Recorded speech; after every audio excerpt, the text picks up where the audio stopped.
Indus civilisation architecture. Harappa यानी सिंधु घाटी सभ्यता की नगरीय योजना प्रणाली को देख दुनिया भर के रिसर्चर्स और आर्कियोलॉजिस्ट हैरान थे। सिंधु सभ्यता के सबसे अहम शहर मोहनजोदड़ो और हड़प्पा में नगरों में अपने अपने दुर्ग थे, जो नगर से कुछ ऊंचाई पर स्थित होते थे। माना जाता है कि शायद इन महलों में उच्च वर्ग के लोग रहा करते थे। वही सभ्यता के दौरान बनी सड़कें भी बहुत ज्यादा यूनिक थी। उस समय रहने वाले लोगों ने इन सड़कों को इस तरह बनाया था कि एक दूसरे को समकोण यानी राइट एंगल पर काटती थी, जिसका मतलब ये है कि उस समय भिग्रिड प्रणाली का इस्तेमाल होता था। लेकिन ये सड़कें आज की तरह सीमेंट सीटल से नहीं बल्कि मिट्टी की बनी होती थी। मकान सड़कों के किनारे थे, लेकिन उनका दरवाजा सड़क की ओर नहीं बल्कि गली की ओर था। इनकी दीवारें मोटी ईंटों की बनी थी। शहरों में बने सभी घरों में एक ही साइज की ईंटों का इस्तेमाल होता था। दरवाजे पूरी तरह हवादार थे और घर में खिड़कियां भी बनी हुई थी। वही खोज में कई घरों में सीढ़ियों के अवशेष भी मिलते हैं, जिसका मतलब है कि कई घर 2 मंजिले भी बने थे। सभी घरों के फर्श पक्की ईंटों से बने हुए थे। सिंधु घाटी सभ्यता का हर शहर बहुत ही बेहतरीन तरीके से व्यवस्थित था।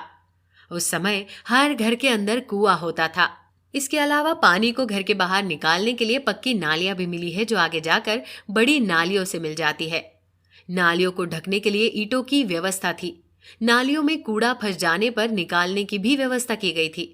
घर में कूड़ा रखने के लिए कूड़ेदान भी मिले हैं। उस समय के लोग कितने विकसित थे, इसे आप इस बात से भी समझ सकते हैं कि सिंधु घाटी सभ्यता के हर घर में नहाने के लिए स्नान घर मौजूद था। मोहनजोदड़ो में खोजकर्ताओं को एक विशाल स्नान घर भी मिला है, जो करीबन 19 फीट लंबा, 23 फीट चौड़ा और 8 फीट गहरा चौकोर आकार का स्नान घर है।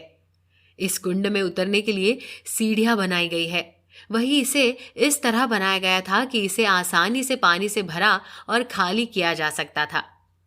इस स्नान घर के पूर्व में एक कुआं भी बना है, जिससे इसमें पानी भरा जाता था। वही इससे गंदे पानी खाली करने के लिए नलियां बनी थी। यहाँ गर्म पानी का हमाम भी था। कई स्कॉलर्स का मानना है कि इसका इस्तेमाल शायद धार्मिक अवसरों पर किया जाता था। उस समय के ज्यादातर लोग गेहूं, जौ, सरसों, तिल, मसूर उगाते थे। हाँ, लेकिन गुजरात में कई जगह पर बाजरे के उत्पादन के भी सबूत मिले हैं, जबकि चावल की खेती उस समय काफी दुर्लभ थी। शायद इसलिए क्योंकि चावल के लिए ज्यादा पानी की जरूरत होती है। यही नहीं, उस समय लोग अंगूर और लहसुन की भी खेती करते थे, जिसका मतलब है कि उस समय के लोगों को खेती का अच्छा खासा ज्ञान था। वो जानते थे कि किस जमीन पर किस चीज की खेती हो सकती है। वही रिसर्च के मुताबिक दुनिया के कपास की खेती पहली बार सिंधु सभ्यता में ही शुरू हुई थी। उस समय के कई शहरों में अन्न भंडार के सबूत भी मिले हैं, जहां पर अनाज को स्टोर करके रखा जाता था। हड़प्पा की खुदाई में एक विशाल अन्न भंडार के अवशेष मिले हैं, जो एक ऊंचे चबूतरे पर है। यह अन्न भंडार करीबन 800 स्क्वायर मीटर बना है। इन्हें बनाने के पीछे का कारण व्यापार या फिर अकाल के समय के लिए अनाज की स्टोरेज हो सकती है। हाँ, लेकिन ऐसा नहीं था कि उस समय लोग खाने के लिए सिर्फ अनाज पर निर्भर थे। अब तक जानवरों के कई ऐसे अवशेष मिल चुके हैं, जिनसे साबित होता है कि उस समय के लोग शाकाहारी और मांसाहारी दोनों ही थे। पुरातत्व वैज्ञानिक ए सूर्यनारायण ने सिंधु घाटी सभ्यता के दौरान लोगों के खान पान के तौर तरीके पर साल 2020 में एक शोध किया था, जिसे आर्कियोलॉजिस्ट साइंस नामक जर्नल में पब्लिश किया गया था। इस जर्नल में सूर्यनारायण ने बताया था कि सिंधु सभ्यता के दौरान लोगों की जीवन शैली कैसी हुआ करती थी। उनके मुताबिक उस समय लोग जौ, गेहूं, चावल के साथ साथ अंगूर, खीरा, बैंगन, हल्दी, सरसों, जूट, कपास और तिल की खेती तो करते ही थे, लेकिन साथ ही वो अपनी भूख मिटाने के लिए काफी हद तक जानवरों पर भी निर्भर थे। खोज में मिले बर्तनों से पता चलता है कि उस समय लोग बर्तनों में क्या पकाते थे, माने वो लोग कौन सी चीजें ज्यादा खाते थे। उस समय के ज्यादातर लोग मिट्टी के बर्तनों में खाना पकाते थे, जिसमें कई बर्तनों में दूध से जुड़ी चीजें बनाने के सबूत मिले हैं। सिंधु सभ्यता की साइट से मिले जानवरों के अवशेषों में 50-60% अवशेष गाय और भैंस के हैं और 10% हड्डियां बकरियों की है, जिसका मतलब है कि लोग पालतू जानवरों के तौर पर गाय, भैंस और बकरियों को ज्यादा पालते थे। गाय को दूध के लिए, जबकि बैल को खेती के लिए पाला जाता था। हाँ, लेकिन बर्तनों में मिले मांसाहार के अवशेषों से ये भी पता चलता है कि उस समय लोगों का पसंदीदा खाना बीफ और मटन रहा होगा।